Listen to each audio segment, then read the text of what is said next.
तो सबसे पहले क्या करना है कि ये जो आपको इक्वेशन दिया गया है, इस इक्वेशन को आप बिल्कुल एक्सपेंड करके लिखेंगे, यानी कि इसका आप यहाँ पर स्ट्रक्चरल फॉर्मूला लिखेंगे।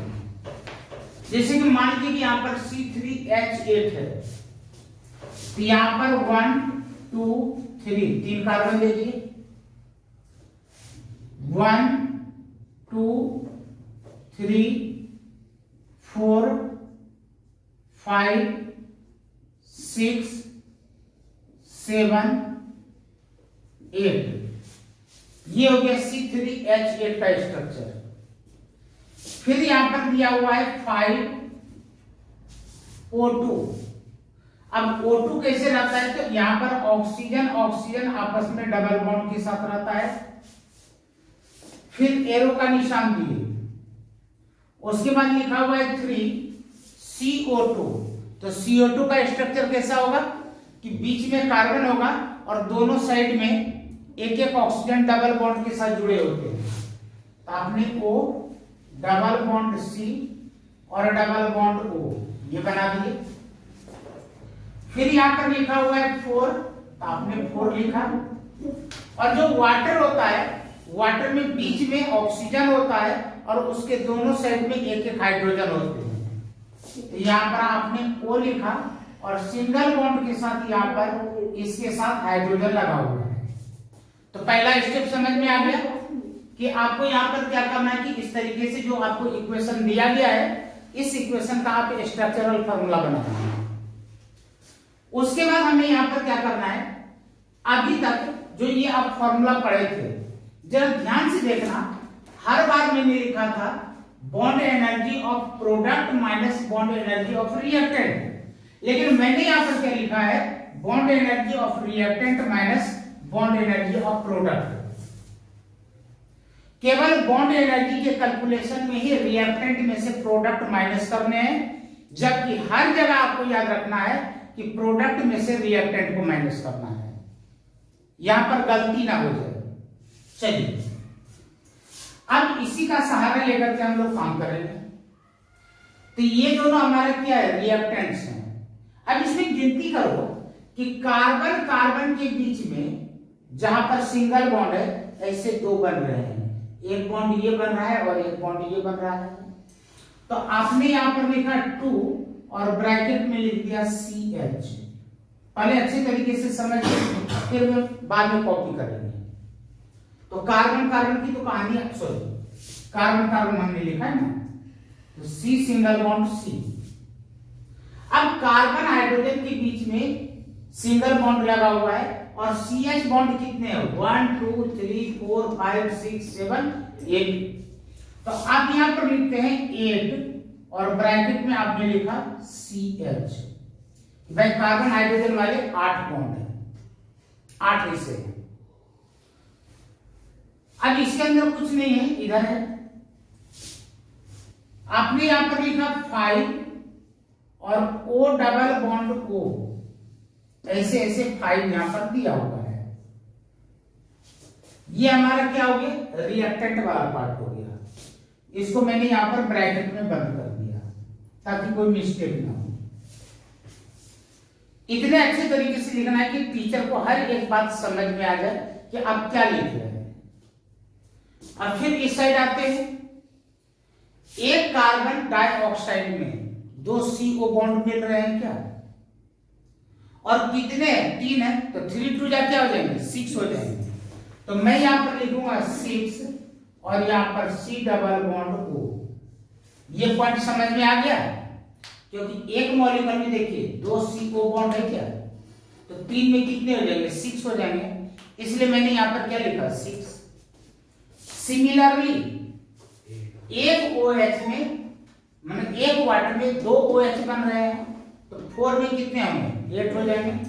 तो आपने यहां पर लिखा है 8 और यहां पर O सिंगल बॉन्ड H, और इसे भी आपने ब्रैकेट से क्लोज कर दिया।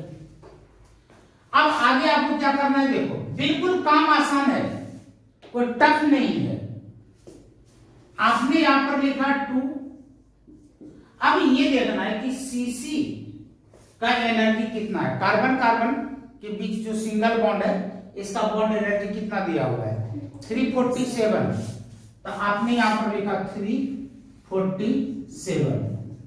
फिर 8 इंटू क्या लिखना चाहिए, CH का देखना है 414, आपने यहां पर लिखा 414, और OO के बीच का 498, तो आपने यहां पर लिखा 498 और इसे आपने क्लोज कर दिया।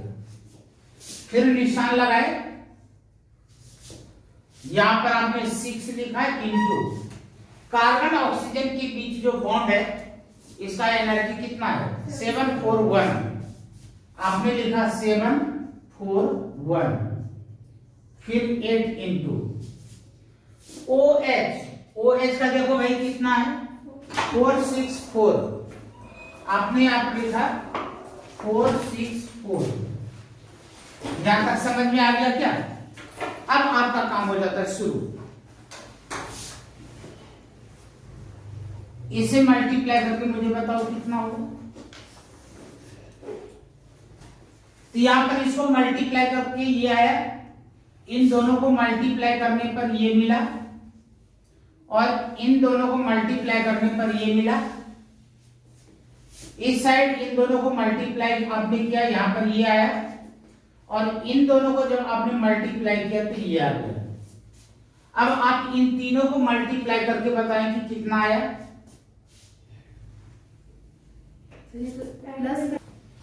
इन दोनों का जब आप डिफरेंस निकाले तो आपको ये मिला, तो ये आपका क्या हो गया, आंसर हो गया। इस तरीके का न्यूमेरिकल कोई आएगा तो आप लोग सॉल्व कर लेंगे। राहुल जी को छोड़ करके किन्हीं को कोई डाउट? राहुल जी आपको तो मैंने पहले छोड़ दिया था, तो फिर लेट हो गए। ठीक, स्वास्थ्य ठीक है ना? जहां भी मुझे लैटिस एनर्जी लिखना होगा वहां पर मैं U से रिप्रेजेंट करूंगा। जहां पर हाइड्रेशन एंथैल्पी यानी कि एनर्जी लिखना होगा, यहां पर डेल्टा HYD और H, सब्लिमेशन एनर्जी के लिए डेल्टा SUBH,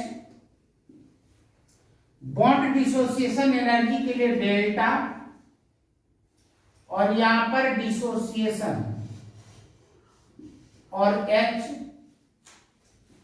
आयनाइजेशन एंथैल्पी के लिए डेल्टा I, और यहां पर H, और इलेक्ट्रॉन गेन एंथैल्पी के लिए डेल्टा EG और H। ये आप नोट करना चाहते, नोट कर लिए होंगे। अब यहां पर हर एक चीज को समझते हैं। हमारे पास सोडियम क्लोराइड एक क्रिस्टलाइन सॉलिड है, सोडियम क्लोराइड एक क्रिस्टलाइन सॉलिड है, और सोडियम क्लोराइड यह ब्रेक हो रहा है सोडियम आयन में और क्लोराइड आयन में। अब यहां पर दो बातें हैं। यदि यहां पर सोडियम क्लोराइड यानी कि सॉलिड, क्रिस्टलाइन सॉलिड आयन में ब्रेक होते हैं, और वह भी गैसियस स्टेट में, आयन में ब्रेक होते हैं और वो भी गैसियस स्टेट में, तभी इसे लैटिस एनर्जी कहते हैं। और यदि ये दोनों कंबाइन होकर के दोबारा यहां पर सॉलिड स्टेट में बदल जाए तो इसे भी लैटिस एनर्जी कहते हैं। इसलिए मैंने यहां पर लैटिस एनर्जी के दो डेफिनेशंस लिखे हैं। पहले डेफिनेशन में देखिए, the released amount of energy. जब एनर्जी कहां पर रिलीज होता है, जब न्यू बॉन्ड का फॉर्मेशन होता है तो एनर्जी रिलीज होते हैं, और जब कोई बॉन्ड ब्रेक होते हैं तो एनर्जी खर्च होते हैं। मान लीजिए कि मेरे पास यहां पर यह कोई बॉन्ड है और इस बॉन्ड को मैं तोड़ रहा हूं तो एनर्जी खर्च होगा। यदि ये बॉन्ड बन रहे हैं तो यहां पर एनर्जी रिलीज होगी। तो यदि यहां पर लिखा हुआ है रिलीज्ड अमाउंट ऑफ एनर्जी, तो निश्चित बात है कि यहां पर बॉन्ड बन रहे हैं। The released amount of energy when 1 mole of crystalline solid is formed. Clear हो गया?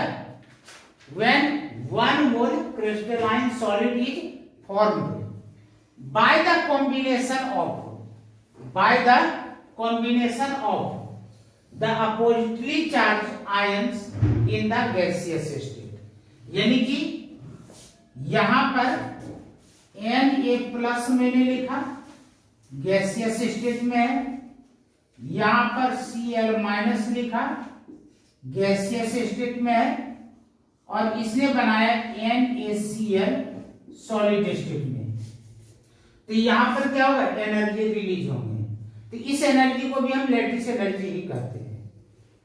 Second point, required amount of energy, यानी कि इसको एनर्जी की जरूरत है, यानी कि यहां पर बॉन्ड टूटने की बात हो रही है। The required amount of energy to completely separate 1 mole of a crystalline solid. आपके पास 1 मोल यहां पर क्रिस्टलाइन सॉलिड है और यह पूर्ण रूप से सेपरेट हो रहा है, टूट करके अलग हो रहा है। इसमें आयंस में, और वो भी गैसियस स्टेट में। तो इसे भी क्या कहा जाएगा? Lattice energy. तो लैटिस एनर्जी को आपने दो तरीके से डिफाइन कर लिया। अंतर क्या हो रहा है? एक में एनर्जी एब्जॉर्ब हो रहा है और एक में एनर्जी रिलीज हो रहा है। अब आपको यह समझना होगा कि कब एब्जॉर्ब होंगे, कब रिलीज होंगे।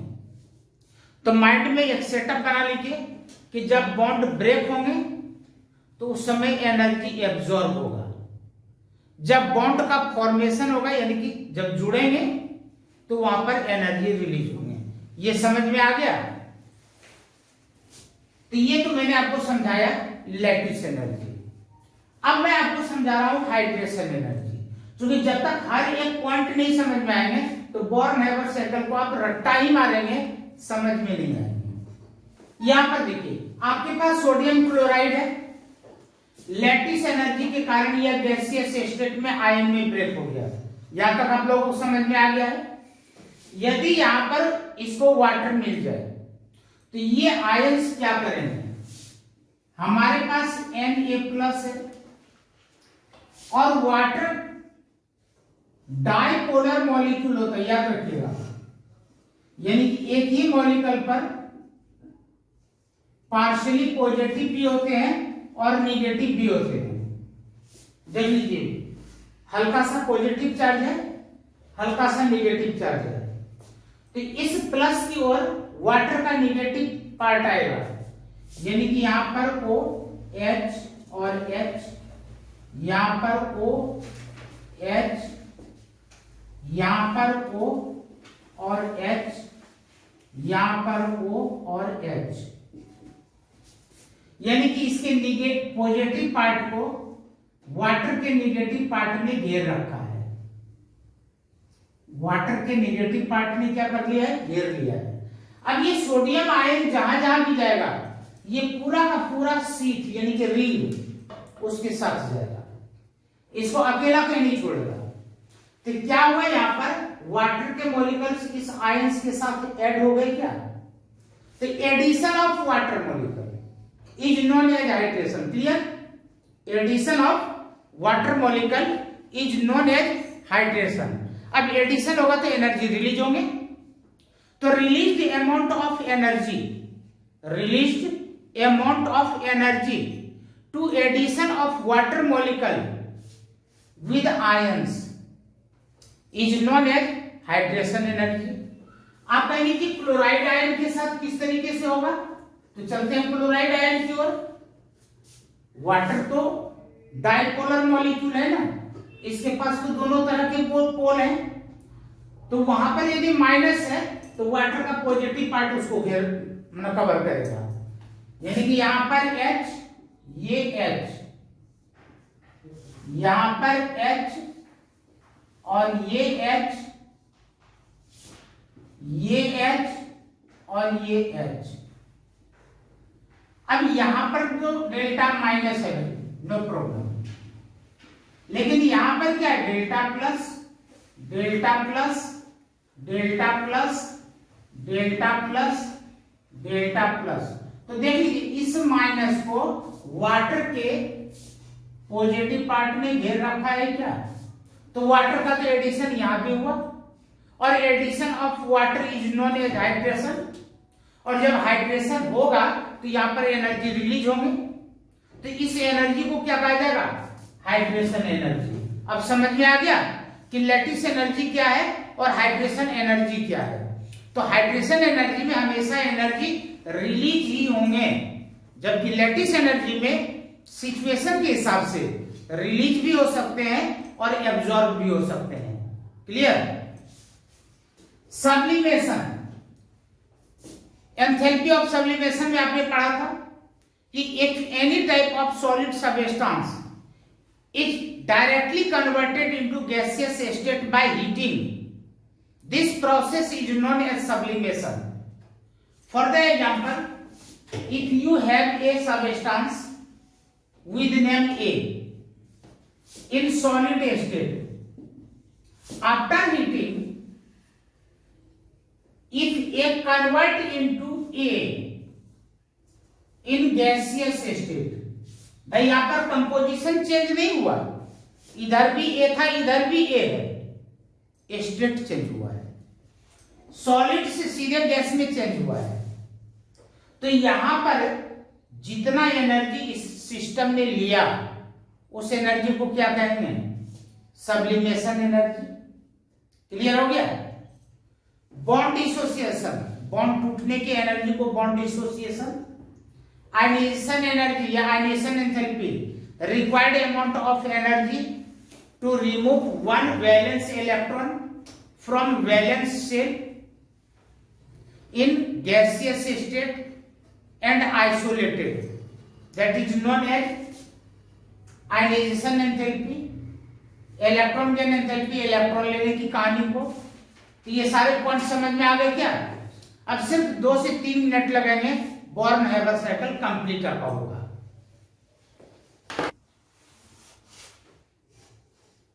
बॉर्न हैबर साइकिल, मान लीजिए हमने यहां पर दोबारा NaCl एग्जांपल के रूप में लिया है। अपने को NaCl बनाना है, तो यदि आपको NaCl बनाना है तो आपको क्या लेना होगा, सोडियम मेटल और क्लोरीन गैस। तो आपने यहां पर लिखा Na जो कि सॉलिड स्टेट में है और Cl2 यह नेचर में गैसियस स्टेट में पाया जाता है, कल ही बातचीत हुई थी। और ये दोनों मिलेंगे तो क्या बनाएगा, NaCl बनाएगा। भाई NaCl में तो हमें एक सोडियम और एक क्लोरीन की जरूरत है, और यहां पर तो मैंने 2 क्लोरीन ले लिया। भाई क्लोरीन मॉलिक्यूल लिया है तो क्लोरीन के 1 मॉलिक्यूल में क्लोरीन के 2 एटम्स होते हैं, और अपने को कितने एटम्स चाहिए, 1 एटम। तो क्या आप यहां पर 1/2 लिख सकते हैं क्या, इन 1 molecule of chlorine have 2 chlorine atoms, it means in half molecule of chlorine have 1 atom.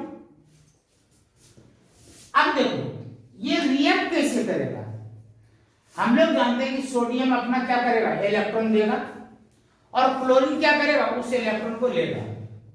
लेकिन इलेक्ट्रॉन देने के लिए कुछ कंडीशन है, या इलेक्ट्रॉन लेने के लिए भी कुछ कंडीशन है।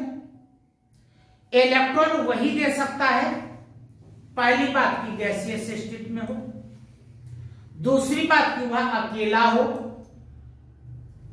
यानी कि गैसियस स्टेट होने चाहिए और आइसोलेटेड होने चाहिए, तभी वह इलेक्ट्रॉन दे सकता है। क्या सोडियम अभी इलेक्ट्रॉन देने की कंडीशन में है क्या, क्यों नहीं है, अकेला तो है, लेकिन ये सॉलिड स्टेट में है, इसका मतलब इसको गैसियस स्टेट में चेंज होना पड़ेगा। चलो बदल देते हैं, सोडियम सॉलिड से गैस में बदल गया, अब तो ये दे सकता है। क्या क्लोरीन इलेक्ट्रॉन ले सकता है क्या? अभी लेने की सिचुएशन में है? नहीं। क्यों? क्योंकि अभी आइसोलेटेड नहीं है। वह Cl2 है तो 2 क्लोरीन हो गया ना। वहां तो क्लोरीन हमें केवल Cl के रूप में चाहिए, Cl2 के रूप में नहीं चाहिए, क्योंकि लेने के लिए भी वही कंडीशन है कि गैसियस होने चाहिए और आइसोलेटेड होने चाहिए। तो हमें इसको आइसोलेट करने के लिए क्या करना होगा? तोड़ना होगा। चलो तोड़ देते हैं। तो अब यह बन गया Cl गैस। अब तोड़ने के लिए एनर्जी खर्च होगा क्या? और बॉन्ड को तोड़ने के लिए जितने एनर्जी की जरूरत होती है उस एनर्जी को क्या कहते हैं? Bond dissociation energy. उसे क्या कहते हैं? Bond dissociation energy. तो चलो भाई, बॉन्ड डिसोसिएशन एनर्जी को मैंने इस तरीके से बताया था क्या? ठीक है। अब डेफिनेशन के हिसाब से 1 मोल यदि बॉन्ड होगा तो उसे बॉन्ड डिसोसिएशन एनर्जी कहेंगे। ये तो आधा ही मोल टूटा है ना, तो यहां पर 1/2 लगा सकते हैं क्या? 1 मोल के लिए कंप्लीट ये लगाएंगे, हाफ मोल है तो ये लगाएंगे। अब यहां पर यदि कोई भी चीज सॉलिड से डायरेक्ट गैस में चेंज होता है तो इसे क्या करते हैं? सब्लिमेशन। तो आप यहां पर डेल्टा SUB और H लिख सकते हैं क्या? सब्लिमेशन एनर्जी को। अब जो सिचुएशन है, सोडियम यहां पर इलेक्ट्रॉन देने की पोजीशन में है और क्लोरीन यहां पर इलेक्ट्रॉन लेने की पोजीशन में है। इसने इलेक्ट्रॉन दिया और Na+ गैस बनाया, और यहां पर क्लोरीन ने इलेक्ट्रॉन लिया और Cl- गैस बना लिया। अब ये दोनों आपस में जुड़ जाएंगे।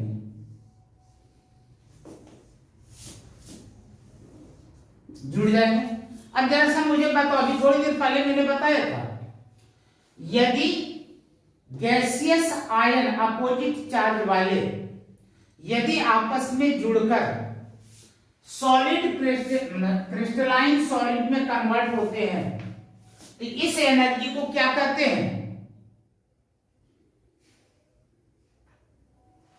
अरे मैंने लिखवाया तो है, लैटिस एनर्जी। अपने ऊपर विश्वास रखो कि आप जानते हैं। अब आपके अंदर इंटरनल एनर्जी है, जब बोलेंगे तब तो होगा चेंज इन इंटरनल एनर्जी, और आप अपने टैलेंट को छुपा करके रखेंगे तो दुनिया वाले को कहां से पता लगेगा? बिल्कुल सही। और लैटिस एनर्जी को किस तरीके से रिप्रेजेंट करते हैं? कैपिटल लेटर में यू से। समझ में आ गया? अब यहां से लेकर के यहां तक में कहीं पर एनर्जी खर्च हुआ, कहीं पर रिलीज हुआ, तो ओवरऑल कितना एनर्जी का फायदा या नुकसान हुआ ये तो निकालेंगे। आप कोई बिजनेस करते हैं, उसमें पूंजी लगाते हैं, कहीं पर पैसे खर्च होते हैं और कहीं पर पैसे बनते हैं, तो साल में फिर हिसाब किताब तो लगाएंगे कि भाई नेट प्रॉफिट हुआ या नेट लॉस हुआ। वो जो नेट प्रॉफिट या नेट लॉस की बात करते हैं वही कहलाता है एंथैल्पी ऑफ रिएक्शन। तो यानी कि मैं इसको यहां पर ऐसे ना घुमा करके इसको ऐसे घुमा देता हूं, मुझे इतना स्पेस मिल जाएगा। और यहां पर मैं लिख रहा हूं भाई डेल्टा RH, इसका मतलब एंथैल्पी ऑफ रिएक्शन। अब जितने भी यहां पर रिएक्शन में एनर्जी खर्च हुए हैं, यहां पर डेल्टा IH लिखेंगे, यहां पर डेल्टा EGH लिखेंगे, यहां पर यू हो गया। चलो मैं यहां से बोल रहा हूं डेल्टा SUBH प्लस यहां पर हो गया डेल्टा IH प्लस यहां पर हो गया 1/2 डेल्टा डिसोसिएशन H प्लस में डेल्टा EGH प्लस U। यहां तक समझ में आ गया? अब आपके पेपर में सब कुछ दिया हुआ है और लैटिस एनर्जी निकालने के लिए कहा जा रहा है, तो निकल जाएंगे क्या? सब कुछ दिया हुआ है, डेल्टा आर एच निकालने के लिए कहा जा रहा है, निकल जाएंगे क्या? यानी कि इतने में से सारे वैल्यूज दिए हुए हैं, किसी एक को छोड़ करके, तो वो तो निकल ही सकते हैं। तो यहां पर आपका बोर्न-हैबर साइकिल कंप्लीट हुआ और कल हम लोग थर्मोडायनेमिक्स पढ़ेंगे। Thank you. आज की सेवा यही।